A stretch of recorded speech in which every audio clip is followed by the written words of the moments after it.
My name is Georg Juergens and I'm the Managing Director of the European Council for Steiner-Waldorf Education, which is a member organization of ELIANT that hosts the conference today. And our organization is a network of 26 national Steiner-Waldorf school associations that all teach based on a holistic education approach. The vision of our organization is education enabling all children to holistically unfold their unique potential throughout their lifelong personal and professional development. And our mission is to support genuine Steiner-Waldorf education and promoting human-centered education in Europe. One of our focus topics in our work here in Brussels is the use of digital media in education. And this is also why I am here with you today. I will first give you a quick overview on the program that's happening now. Then I will introduce my two speakers. Then we will introduce the theme of the workshop very briefly. And then my two speakers, Konstantin Scheller from the European Commission and Franz Glaw from the German Federation of Waldorf Schools will hold short speeches, and afterwards I hope we will get into a discussion, first among the speakers and then with all of you. For the first bit we had foreseen 15 to 20 minutes, so we should maybe reduce that a bit to 15 minutes to be in time, so that we will be downstairs at 4:45 for the coffee break. And so we will also maybe have to shorten a bit for the discussion with the audience. We will wrap up for 3 to 5 minutes in a very short way. Well, let's get started. To my right is sitting Konstantin Scheller. He is working with the European Commission and in the Directorate General for Education. So he is working with Martin Reichertz, who you have all seen today. And he is involved in defining and implementing policy on innovation in education, and in particular as regards the digital transformation. And there are two things where he's particularly interested in his work. That's developing digital competence, and secondly, the use of technology to improve teaching. If you want to read more about the digital competence framework, there are also a few copies lying here. Franz Glaw, to my left, as I said, is working with the Federation of the Waldorf Schools in Germany. He is a teacher for German and mathematics at the Rudolf Steiner School in Düsseldorf, from where he came this morning after teaching, just in time. And he is active in the field of media pedagogy for several decades already. We'll report from his work. And his approach is both integrative and production-oriented. More on his work and our approach to media education can be found in a brochure called the Struwwelpeter, a blue one that you will also find on this table. So when we talk about media education from a Waldorf perspective, we are often confronted with this stereotype that Waldorf schools don't use computers. And you can see that on this slide here. I show two examples from online media. The left is from the website Business Insider on the Silicon Valley school that shuns technology, and yet most of the students are children of tech executives. On the right you find an article from the New York Times on a Silicon Valley school that does not compute, and both articles are on the Waldorf school in the Silicon Valley that indeed has many parents working in the digital economy. Franz, now, is it true that Waldorf schools don't use digital technology? No, it's not true. It's not true. We use it. In Düsseldorf, for example, we use it from the 7th degree on. And I will explain more about this, what we do with these computers. Okay, so thank you. That was just to give you an idea that there is some truth, but also it's not the full truth. I wanted to show you another thing before we go into the theme. We feel that what we are doing is not that weird at all, because there are many articles out there quoting Steve Jobs and Bill Gates, who actively limited the digital media use of their children, although they are producing all the digital tools that are often now used in schools. So I think it's quite an interesting fact. Now, if we discuss the theme here in Brussels, I hope that you, Konstantin, will find yourself in that slide, and if not, you can add to that. What is often said about the use of digital technology is that providing citizens with digital skills and media literacy is portrayed as a key challenge for the education systems, a prerequisite for participation in the labor market and society at large. I think that was quite clear today already. A counterbalance to fake news and radicalization, but also a means to reducing the digital divide of society. And frequent recommendations for school education are, you have heard that already, providing all pupils with a sufficient level of digital competence and media literacy, often combined with the request to start from an early age, that was also quite clear today, using digital technology across all subjects, equipping all classrooms with high-speed Wi-Fi, and provision of devices or bringing your own device policies, just to give you a bit of an idea. Is there anything important missing? It's a general debate. Okay. Then what we feel is missing, or has been missing until very recently, is the debate on how to use digital technology in an age-appropriate way, and that is the theme of this workshop today. And because we felt it's missing, we decided to take action. And there was a recent report of the European Parliament on the New Skills Agenda for Europe that had a chapter on digital technology, and we managed to get 2 amendments tabled and also included in this report. The first one is now in paragraph 91, if you are interested in looking it up, and it calls for insisting the need to incorporate new technologies in the teaching and learning process. I will not quote everything, but what we got in is taking into account age-appropriate ICT and media curricula that respect child development and well-being, and we got in that it should foster the responsible use of technology and foster critical thinking. And in the right box, it's another paragraph that focuses more on the teacher side, that digital skills instruction should be based on a clear vision for an age and development appropriate media pedagogy, just for you as a background. So that's where we have been working so far. And this conference today is now to take, the workshop in this conference today has the goal to take up these ideas. But firstly, we would like to get an idea how digital competence is defined at EU level, as in this brochure there, and as Konstantin will report. And then secondly, what is age-appropriate ICT and media curricula that respect child development? What is responsible use of technology? What do we have to say about critical thinking? And for that, I will now hand over to Konstantin to my right. All right, thanks so much. So hi, Konstantin Scheller. I'm a policy officer, as I call. It's very difficult to translate because policy and officer both don't seem to have equivalents in my native language, which is German. So you can think of it what it is. But basically it means in the European Commission context, there's lots of us, and we're trying to define what the European Commission thinks and what it does, and then to try and implement that, of course. And you might be wondering what we're doing at all in this field. So if you don't know what the European Commission is, it's sort of the Ministry of Europe. At this. Speak a little bit slower. Faster, okay, no problem. So you remind me, throw something at me if I'm too fast, because I tend to speak very fast. So basically, what's our role at this level? Essentially, we're sort of the ministry, we're the executive branch of the European institutions. And what do we do in concrete terms in education? We do, in a way, very little, because we don't have power.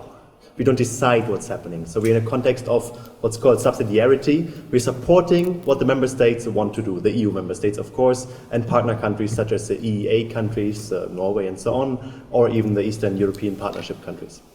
So we're working with, in particular, the EU countries to try and help them do what they want to do, to encourage them to do things that we think they should be doing, and to support everyone on the ground sort of wherever we can. In concrete terms, that means we have funding programs, you know, the Erasmus exchanges. but the exchanges is only one part of what's happening. If you go to many schools in Europe, you find somewhere on the wall a little paper that says funded through this Erasmus Plus project. So there's project funding to try and initiate change, to try and support interesting ideas that are happening on the ground. So the idea is really to support those that want to try new things. It doesn't have to be digital, that's not the main idea. But generally, things that are interesting, that are sort of fulfilling new ideas, that are initiating change, are often supported by EU projects. There's quite a lot of money in that. So that's one element. Another element is, of course, policy. We sort of believe ourselves to be guiding a bit the member states. So there's some research that's being done. There's quite a few tools that are being developed. And of course, there's also mechanisms where we have exchanges. So one of the things that's happening a lot in education is that each country has sort of an education system, and there's a very common thing that's called the not invented here syndrome. So if you haven't thought of this idea, often it's very difficult to take it up. So one of the things that we're trying to promote is that good practices are spread between schools, between universities, between different sectors of education, between countries. So this is really part of the funding programs, part of the policy. And we have mechanisms such as working groups, which bring individuals from the ministries of education together to discuss and exchange what are they doing and why are they doing it, and what went wrong and what went right, and how can they learn from each other. So that's just generally what's our context. Now, and if we are getting a bit into the question that I was asked here is a bit to try and say, what are we saying on digital technology in education? And there's really two sides to it. And one of the sides very much came up earlier, which is the side of the role of technology in education. And my boss earlier, so I'm not going to contradict her if you were waiting for that, she said very clearly, there is a role for technology in education. We can't avoid it to a certain degree because it's in all of our reality. How can we not have technology education if it's everywhere else in our lives? And this links a bit to the second angle that we have, which is the aspect of how do we help children, we're talking about here children mainly, but even every age group, to develop good digital competences. So if you are not able to use digital tools well, you're going to end up as a consumer. So that's all the studies you find, or most of the studies you find, about the negative effects of technology. It's always about the consumer side. It's about excessive gaming. It's about watching pornography to an excess online. It's about the impact of very addictive smartphone games. It's about this and that. It's about the negative effects of spending hours on Facebook where you see everybody else's best sides of life, while you yourself think, but I'm so miserable, why does everybody else have nice holiday pictures and I don't? You know? That's sort of, there are many negative sides, but that's of course not what you want to be teaching to the children. Rather, you want to look at how do we help children in particular, but even adults again, how do we help them develop the ability to use technology for their own interest? So it's not about just the labor market, which is of course an important element, because in your own interest, it will be that one day you find a job, or that if you're at a later stage in your career and maybe your sector, maybe you're a taxi driver, and your sector of work will very likely disappear in the next 15 years, or is at least likely to be significantly impacted by automation, by self-driving cars and so on. How do you find a new path for your career, for your life, a new income for your family? So this is really a matter of ensuring people that are in this reality that we're living in, that they develop the ability to deal with this, to find a place for themselves in this world. And if you're talking in particular about, of course, school children, they encounter technology in their daily life. And you cannot believe how many products are targeted at children, how addictive games are focused on children, which then ideally they have their parents' credit card hooked to their account, and then you click a little button and you get some magic hearts or whatever. But this is a very addicting mechanism, and there's a tool that Silicon Valley companies, but also European companies, that many organizations use to try and abuse a lack of digital competence, an unawareness of what's happening behind the button that you're clicking. Maybe you realize you're getting some hearts in the game, but you don't realize you're spending your dad's money or your mom's money. So it's really a matter of trying to help children, in particular, understand what does it mean, this digital technology, what's this world that they're dealing with, what's this engagement that they're having, how can they use it for their own interest. So if you're on Facebook, which, I don't know how many of you are on Facebook? All right, not bad. LinkedIn, Xing, Twitter, yeah, everything, yeah? Okay, good. So Facebook was the biggest one. Instagram? No. Yeah, Snapchat. See, it's already thinning out to the age groups. But what we're seeing there, you have all these tools around you, and if you're on Facebook, you're gonna see lots of interesting things. You're gonna see photos from your family. You're gonna see nice posts by your friends. You're gonna see political posts. You see advertisements. You see lots of news articles that Facebook thinks are interesting for you. You know, algorithmic mechanism that recognize what you're looking at, what you're clicking, what maybe your friends are clicking, what maybe you're otherwise somehow attracted to. Maybe you don't need to click. You know, they can count how long you're looking at something. So. All this is happening, and you're seeing things that are tailored for you, but they're not necessarily true things that you're seeing. So if you're talking about this angle of fake news, and the big buzzwords are, of course, Trump and Brexit and all these things, why do they happen? And there's a big debate. It's probably not the only issue, by far not the only issue, but one element of 5 minutes. 5 minutes I took, or 5 minutes I have? Okay. Most, thank you. So you have this. I'm going to speak even faster now. So one of the things you have there, of course, are these elements of why do people believe all the stuff they read? Are you going to believe everything you read in your local newspaper? I very much hope you're not. But many people do, because they sort of think it's fairly serious, it are donors behind. I sort of have an idea where the offices are located, even if it's probably a franchise nowadays, because local newspapers basically don't exist anymore in most countries. So in a way, you're having a setting of you don't choose the information you get. The information is delivered to you in one way or the other, on Facebook, on Reddit, on LinkedIn, on every single media you might be using, Google News. All these things are curated to some degree. Now, you're not choosing then, I only read the Telegraph or the Süddeutsche Zeitung or La Libération, exactement. Désolé. So you're not necessarily choosing that, it just comes to you to a certain degree. And often there's an angle of, you're not even aware of what the source of what you're reading is. You might not be aware of what the interests of the author are. In your local newspaper, however biased it might be, you might recognize the bias, you might know the bias. In things you're seeing online, you might not know it that way. So an angle of understanding the digital technologies, how it works, that it's very easy to set up a blog that looks like a real news site, is an important element of digital literacy, of understanding media as it looks today, as it influences you today, as it reaches you today. So if you're not teaching, in particular young children, but also old children, many old people believe very stupid things as well. It's not just the young kids that believe stupid things. So if we're not able to equip everyone with the basic capabilities to identify these things, to realize what is behind these things. Why am I seeing this article on Facebook? You will never see through the algorithm. It's too complex and it's corporate secret, so you're not going to see it. But you're still going to be influenced by it, and it's important at least to know that this is reaching you for a reason. Whether you can identify the reason or not is a later stage interest. But basically it comes down to the fact of how do you help people understand the world around them, to deal with it. How can you run a democracy? And we all in Europe believe to be in democracies, and I think we are, and I hope it stays that way. But if things go on like they did in some countries, you might wonder. There are countries where the media is very much dominated by individual corporate identities, where the things the media is maybe fine, but the things people actually read are sources online which may or may not be sort of biased, influenced. There's supposedly billions being funneled by Russia into disinformation campaigns, right? How are you gonna be aware of this if no one has ever told you how, if you haven't learned how to identify it, if you haven't learned to read critically the different things? There's classic media literacy education that all of European schools teach today for the digital age. So addressing this kind of angle, digital media literacy is an important element. But it goes much further.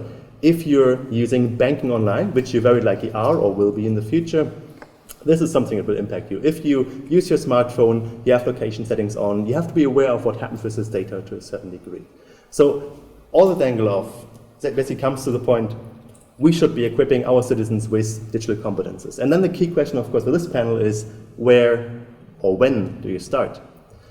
And our position is fairly simple in the way we don't have to have a position, because we are not deciding, it's the member states who are deciding, but from the way we think it is happening, we have here a little framework. So I'm just going to, sorry, it's not working, the clicker.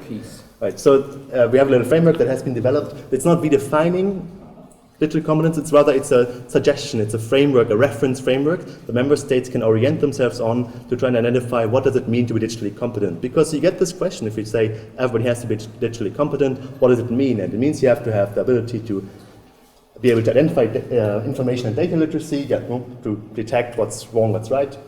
You have to be able to communicate and collaborate, and there's things in there like netiquette, behaving online, bullying, whatever, digital content creation. So it's not just about consuming, it's being able to be participant, a creative actor in this digital universe, rather than just a depressively passive participant, which most of us are most of the time.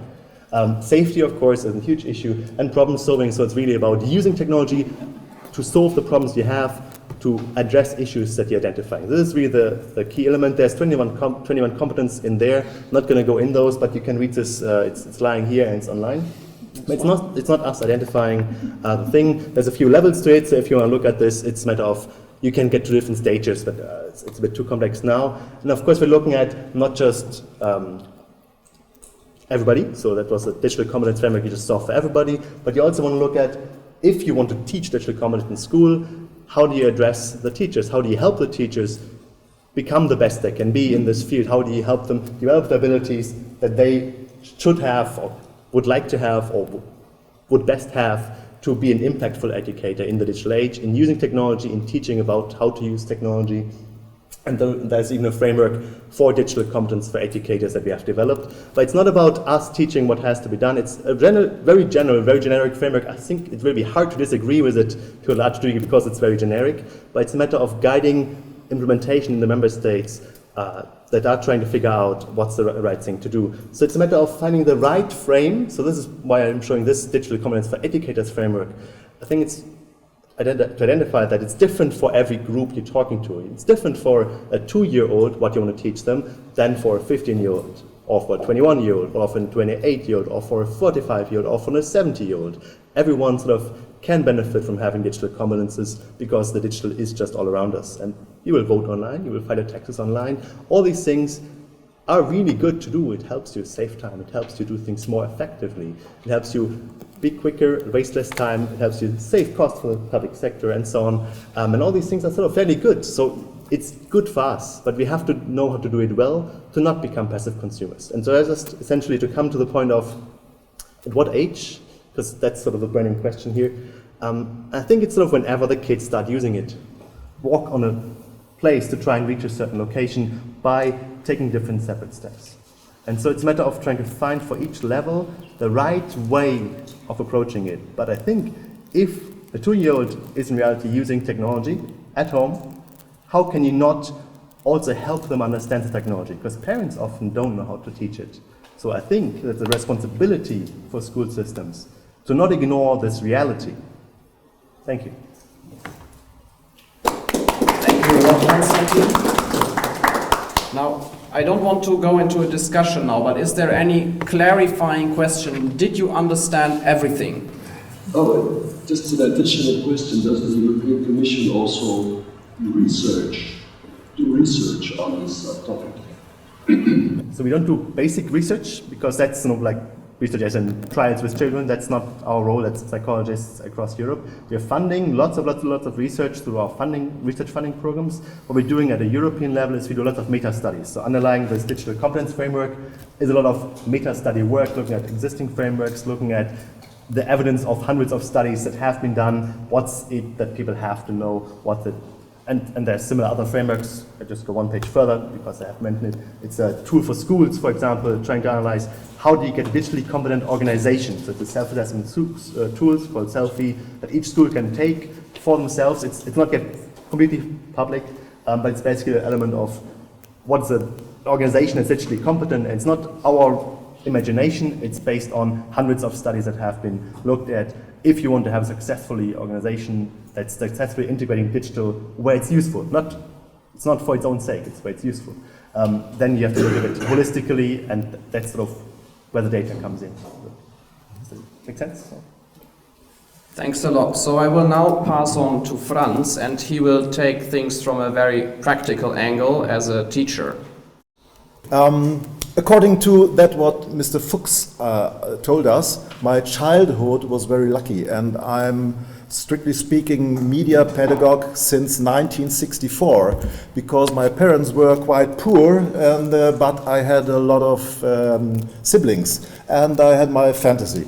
And what I will talk to you about is not a theoretical concept. Rather, my insights are based on the foundations of Waldorf pedagogy and arose from my diverse experiences with students in classroom and outside. Because of that, I will try to describe my convictions with concrete examples from my work. But let me say something to what we heard from Mr. Fuchs and your boss.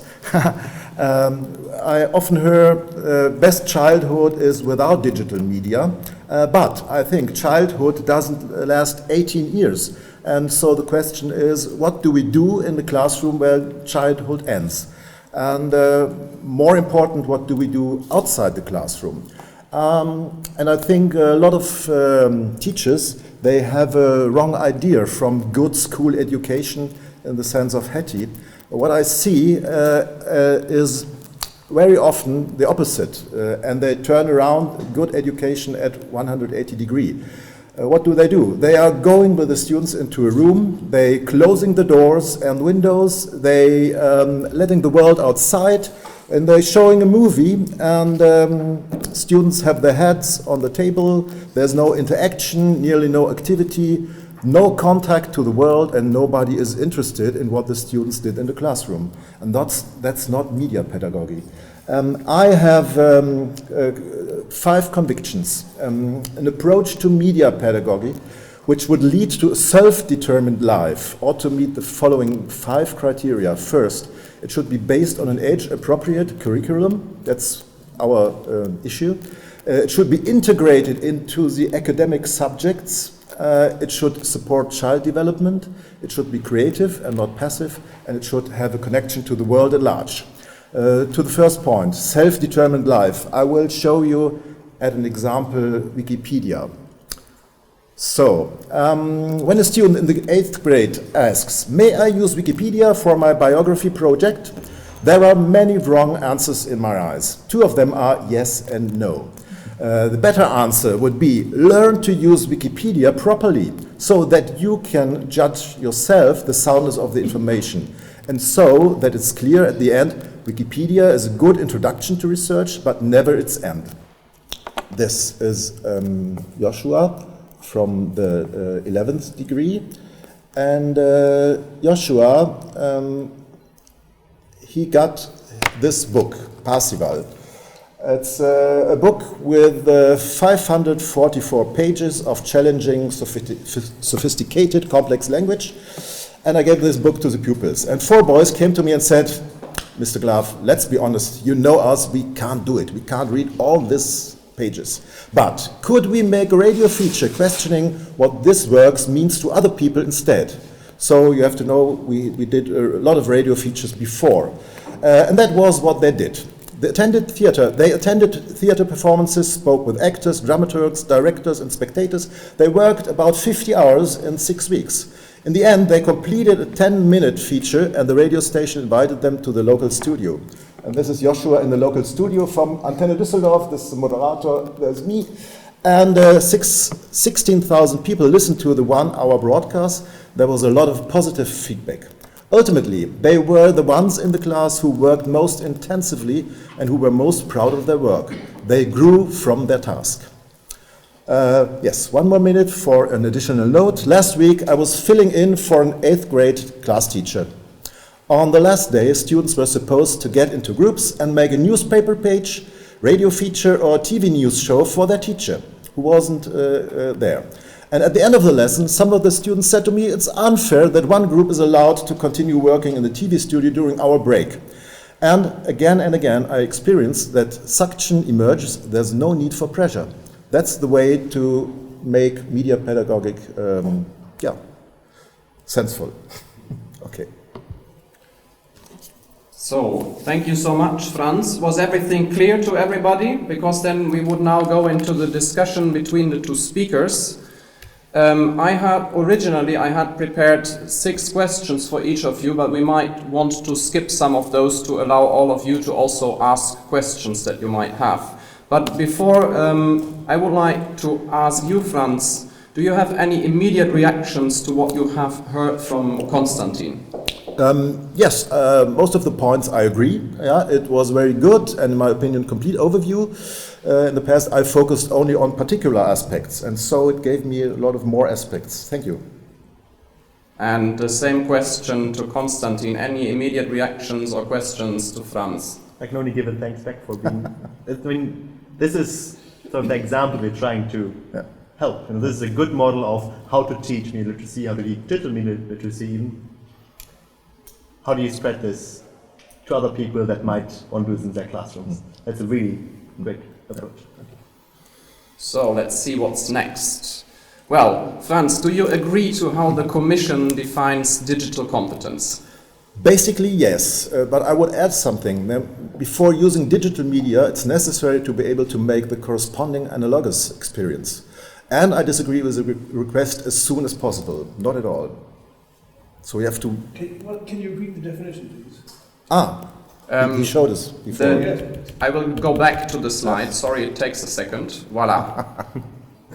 Just to say, it's not as soon as possible. It's as soon as sort of it reflects reality. It's not a definition here. I think we can't do a technical definition in this meeting. If you're interested, the report is here, and we're happy to provide more input if you need anything there. But it's not a definition per se in this slide. It's more how we understand it. And again, we're not defining it for everybody. We're just saying this is what has been proven as a good approach to take a holistic approach to teaching digital competences for life, not just for work, not just for the aspect. So just to say, not whenever, as soon as possible. I think as soon as relevant, as soon as it helps the students. So that's really what it comes down to. It's not you have to do it all the time. That's also a misconception. I think much worry comes from this aspect of we should replace sport with 10-finger typing, or you see the press reports when Finland said they're not teaching anymore italic handwriting, so the cursive writing. They're still teaching block letters by pen. But then they just realized no one uses italic after school, so they just said, okay, this is a waste of time of all the students' time. So we instead teach 10-finger typing, which a student will benefit more from. It's not about replacing things that are beneficial, it's not about changing things that are good, it's more about looking where can we help and improve things. Thank you. So Konstantin, I've also had a question for you. Let's see. Why are there no reference to age appropriateness in EU legislation and the relevant competence frameworks? And I think you have already answered that, but maybe you just want to repeat it briefly so that everyone really understands.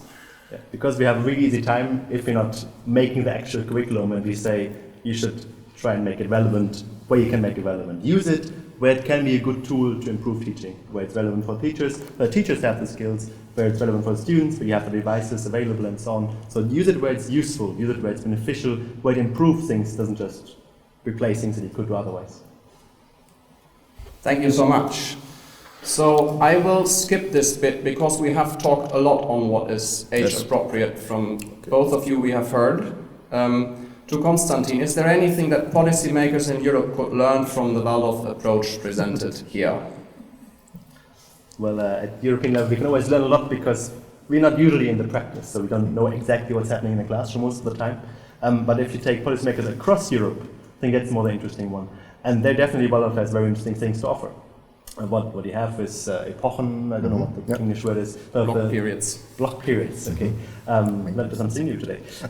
So this kind of block period approach, it's kind of more student-guided learning, I think is something that's being taken up right now across Europe in a much more intensive way. There's also things that are unlikely to arrive in other classrooms, but I think most of the time, many of the things that you're now looking at innovative curriculum often ends up being sort of things that have been done. It's about experiential learning, replacing lectures and frontal teaching, I think is sort of the evil word nowadays, frontal teaching with approaches to try and see how can you make teaching more interactive, more student-guided, more learner-centered in the sense of looking at what's interesting and valuable and relevant to the learners. Thank you. I have one for Franz as well. What policies do best support sustainable and developmentally appropriate media education? Any reflections on that one? Yes. As I said before, turning on the media player in the classroom is not enough. So what have we to do? The comprehensive training for all teachers, that's essential to get to an active media competence. Thanks. Franz, do you have any request or advice to the Commission? Yes, last weeks I had a great problem. I had to decide what we buy for working with in the classroom. And there's a big problem with the development of hardware and software. The user is increasingly incapacitated. Behind this are economic interests. I would like to do something with my computer, but he refuses. I can't do it. Yeah? He refuses. Okay. He refuses, yes. Thank you. So is there anything you could do to help in this regard? You have often sort of a reluctance to let technology companies in the classroom. On the other hand, who is producing devices? I mean, there's a few organizations like Raspberry Pi or something which are sort of non-profits, social enterprise and so on, that are producing technology to be used in the classroom. But in reality, if you can't give a Raspberry Pi to a 4-year-old or a 5-year-old necessarily, maybe a 15-year-old if you give them the right instructions. But so you will always have some kind of involvement of companies there. How do you handle that is a big question. Of course, technology is more and more becoming patronizing to a certain degree. Technology is becoming more accessible, which is a good part of it. So everyone is sort of able to use it. Everyone really can learn how to use a smartphone in a rather quick manner. On the other hand, very few people are able to get from that to the deeper level. So if you have so many attractive things in between, it's very difficult to get to the level. And of course, interests are there to lock things down. You can always use Linux. I do. Yeah. Let's see what we have left. Yeah, both of you, do you have any advice for Waldorf schools on how to improve their media pedagogy? And to Franz, it would be how Waldorf schools can benefit from the Commission perspective. Maybe very briefly. Okay, I have an advice and a request. The advice is more to sort of think less in absolutes. You know, the famous Star Wars phrase is only this things in absolutes. But it's more, I think the things I heard earlier from Professor Fuchs, it's very, if you say that's the cutoff date where you can't do something or where you can do something, that's where you have to do it and that's where you can't accept the dynamics in the real world. And I think that probably happens in the real classrooms. I don't know because I'm not an expert on a lot of real classrooms. But be flexible in the sense of what do the students want, what do they need. If you see the 6-year-olds playing with smartphones, maybe that's the time to start teaching how to use a smartphone for their own interest. I think that's just not to think in absolute, think in what's relevant, what's best for the students at the moment. And the second thing is, I think a request is, you do lots of interesting things, and I think the big challenge is to translate this to the non-Waldorf world. Because there's sort of lots of interesting practices that are now being sold as innovative pedagogies because they're not in the classical education system. So how do you get this out to the wider world? Lots of interesting things. And the idea that's getting a bit away from the terminology, even if it's painful sometimes, and to try and see how do we phrase it less in this comes from China, which is very interesting, very good stuff, but how do you reach a normal educator who doesn't know China if you say, oh, this is all based in China? So you have to find a bridge. I think that's my request. How do you best bridge the really great things you're doing to reach the outside world where it can help? So just the final word now would be yours on our discussion, but I hear this idea to build bridges, and this is really what we are trying to do here in Brussels, so thank you. Okay, I think that's important because it's no difference between making a film in the Waldorf school and in another school. And I also have already connections to colleagues in other schools, and we working together. And I have a wish to your commission.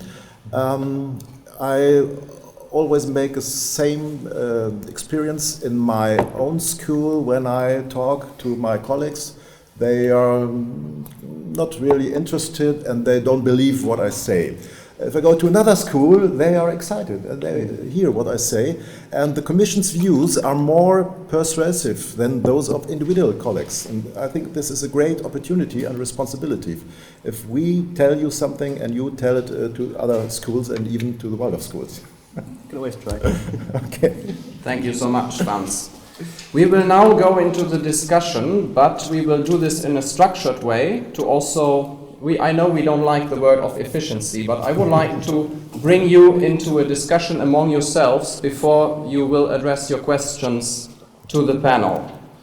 And what we are going to do is that I would like you to team up with 2 other participants. I would say we increase that number to 3 other participants, so groups of 4, and you will discuss what you have heard, what was new for you, what you liked, and what made you think, and you will try as a group to agree on one joint question to one of the speakers. You can also think of a backup question to the other speaker, and then we will collect your inputs to the panel so that we can answer them within 10 minutes.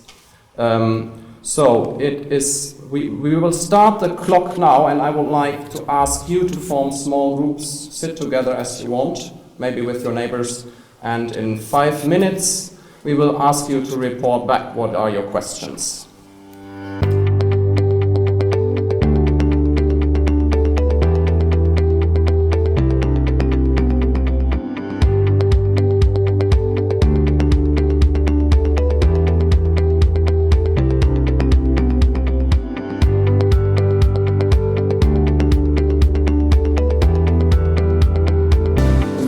I hope you found an agreement. Otherwise, it will be the first person in each group who raises the hand. Okay, so how about our first group right here? To whom do you want to ask a question? And who wants to talk?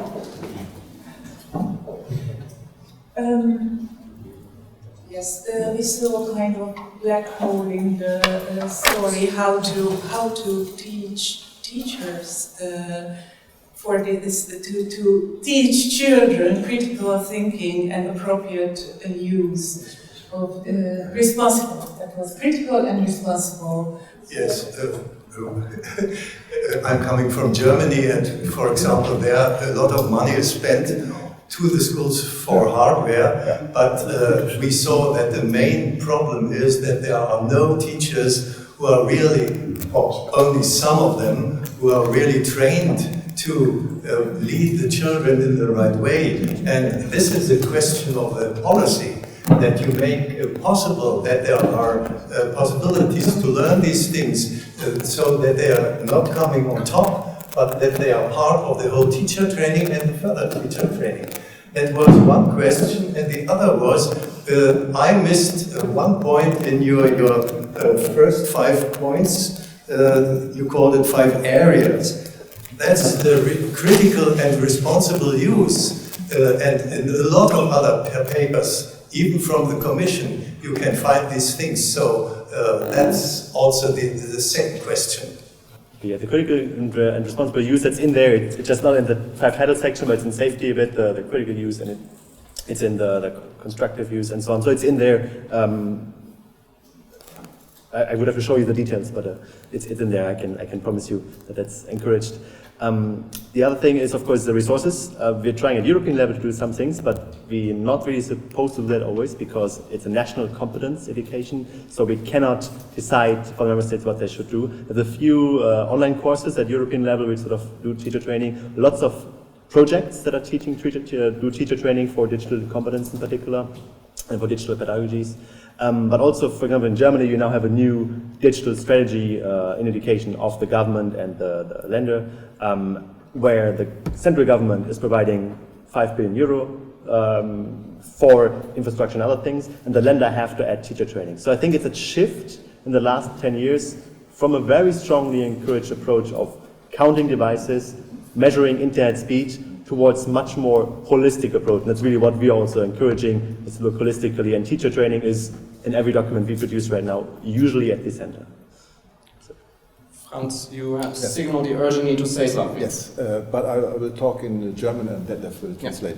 Also wir sehen die Notwendigkeit der Lehrerausbildung und Fortbildung und haben mit dem Geld der Eltern an 3 Orten, in Stuttgart, in Mannheim und in Alfter, eine Ausbildung für Studenten der Waldorfpädagogik eingerichtet, die auch Medienpädagogik als Fach haben, und wir haben mit Geldern einer Stiftung eine Zusatzausbildung, Fortbildung für aktive Waldorflehrer eingerichtet. Aber eben mit Geldern der Eltern und mit Geldern aus der Stiftung. So he sees the necessity of further education, and in 3 places in Germany there is actually further education financed with money by parents and also from foundations that support the work. Thank you. So the second group, that was here, I think, somewhere. Who will ask? Hi, this question is for Konstantin. I saw the opposite here. So I can tell you about a teacher training program going on in the university in Portugal, funded by EU. And what is happening is teachers are learning how to integrate digital media with students from the 5th to the 9th grade, but it's clashing with the parents' will to let their children use digital media. Is the Commission aware of this clash? Yeah. If you want to do it well, you always have to talk to everyone. And it's a huge issue that's happening across Europe as well. You have, there's a pilot project I know quite well from Hamburg, so the city of Hamburg is its own state, which is confusing. But basically they had a pilot project for bring your own device strategies, where students brought their own device to class, and they had a very problem, which is they could only do it in classes where all the parents signed for a waiver that you can process data and that you can use tools in class and so on. And so half the classrooms are so that they tried to do it in, they couldn't do it in because the parents objected. Now there's two options around it, and different countries take different approaches. One is you just say it's a mandate of the state to do education. To do good education, you need digital devices, so we need to do it. Parents don't have a choice. That's one approach, some do.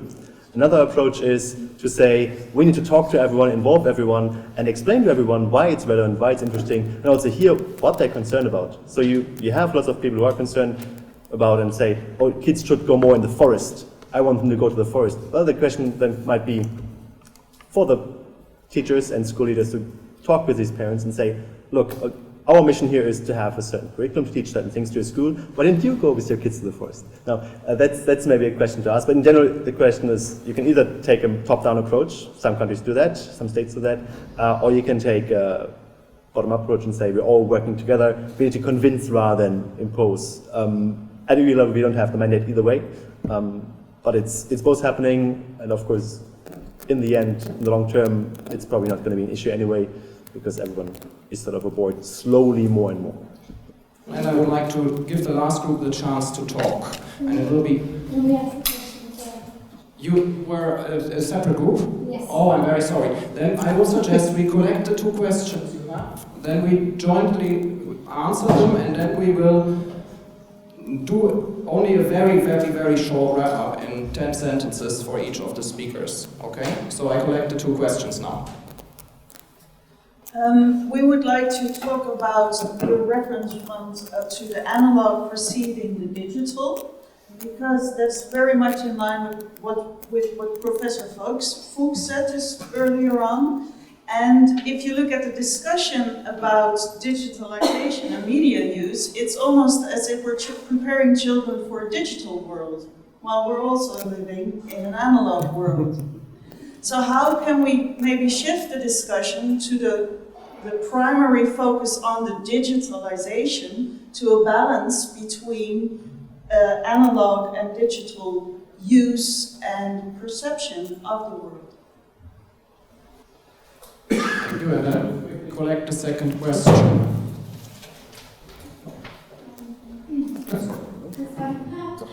I guess it's more an observation, which is that, as a science teacher or a subject teacher, you get the stockma or you get the educational tasks and content. You certainly look at the objectives that you're going to fulfill for that year. But we don't have that for ICT, I think, below class 9.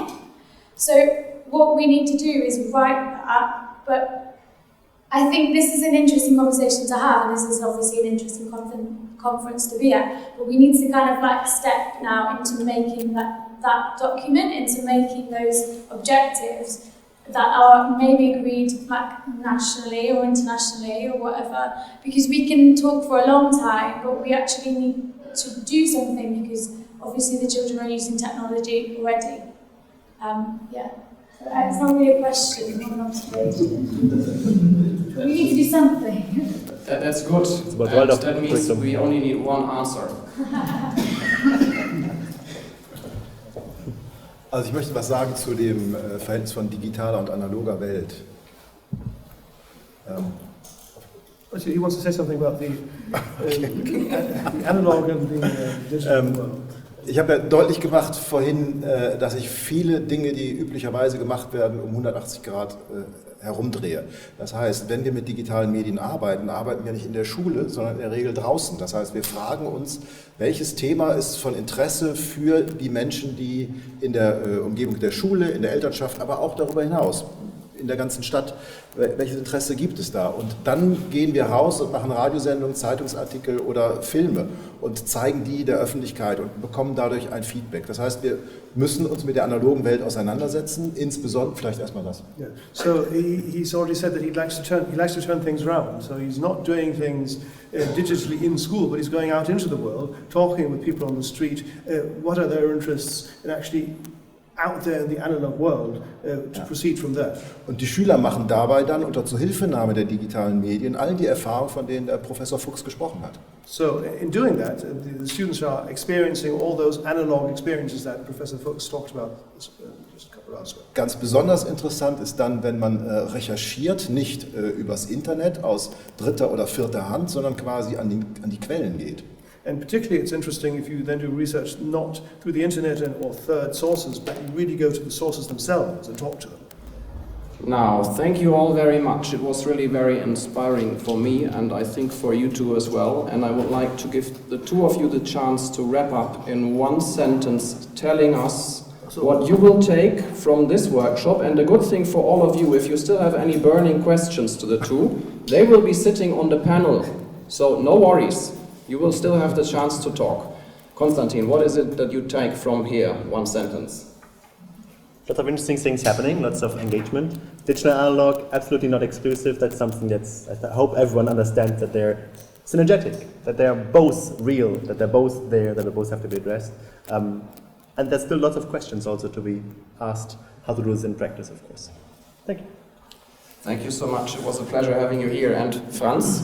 Ich würde mich freuen, wenn das, was sich angedeutet hat, nämlich die Zusammenarbeit auf verschiedenen Ebenen, wenn das intensiviert und fortgesetzt werden kann zum Wohle der Kinder. And he'd be very happy if what he's talked about, namely cooperating on different levels, if that can be continued for the good of all children. And that's a very beautiful final word, and I think that we can now end this session. I can only say for our organization, I think we will be very open to this dialogue and to continue the discussion with the Commission, also with the schools in the member states. So I'm very happy for this final request. We will take it up. Thank you. So you can all go for coffee now, and we will see you then at the panel discussion at 5 o'clock.